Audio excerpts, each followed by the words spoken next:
Did you have a little bit of tense moment yesterday watching the match, South Africa, Australia? It was pretty close. Yeah, it was very close, and it was a tough wicket to play on, and it was a tough finals game.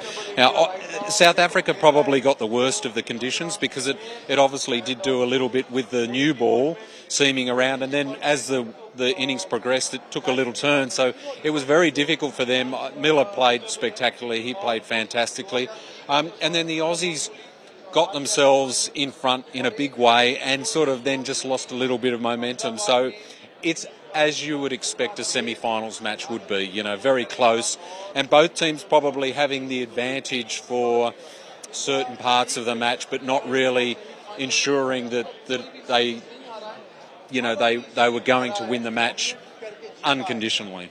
And now, of course, all eyes on Sunday when the big match, of course, will be played between India and Australia. What are you expecting from that final? Is it going to be as close as the semi-final, or is it going to be a nail-biting finish? I'm not too sure. I mean, India have played a fantastic brand of cricket throughout the tournament. They're in complete control of their game. They've got some real match winners. They're in home conditions. And it's been very hard for any team to really compete with them so far in this tournament. The Australian team have the capability to compete with them. They have an immense amount of talent, and at times they've shown brilliance, but not all together and all the time. And so they're lacking a touch of consistency. And if they can bring it all together in the final, then they are a chance of winning. But they are going to have to play. They're going to have to improve their game another 10 or 20%, I think, for them to be a chance of winning the World Cup. You've obviously been monitoring and seeing how the Indian cricket team has been performing over the years. What do you think sets apart the current team from the rest of the teams that has played before?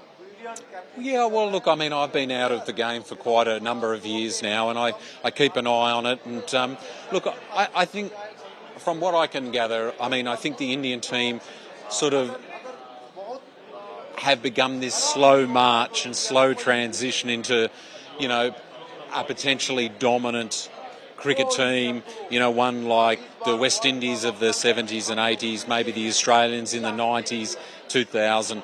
And, that India is sort of getting to that stage and are slowly marching towards that spot. And so, that's definitely a possibility the way they're tracking at the moment. And who, according to you, are the player or players of the tournament from both sides, Australia and India? Well, I think from Australia, Warner and Zampa. But then Head has had a big impact in a couple of games as well. India, I won't say they're heavily reliant on Virat Kohli. It's just that he's performed very well in this tournament, which meant the other batsmen have had a less of an impact because he's been so dominant. So, Virat Kohli and the bowling attack seem to be unbeatable, the fast bowling attack, because, they're swinging it, they're taking wickets, they're constricting teams, and so there's not really a weak link in the Indian team at the moment. Match से जुड़े आपके हर सवाल का हम देंगे जवाब। जानने के लिए हर update, live analysis, special interviews, download कीजिए स्पोर्ट्स तक ऐप।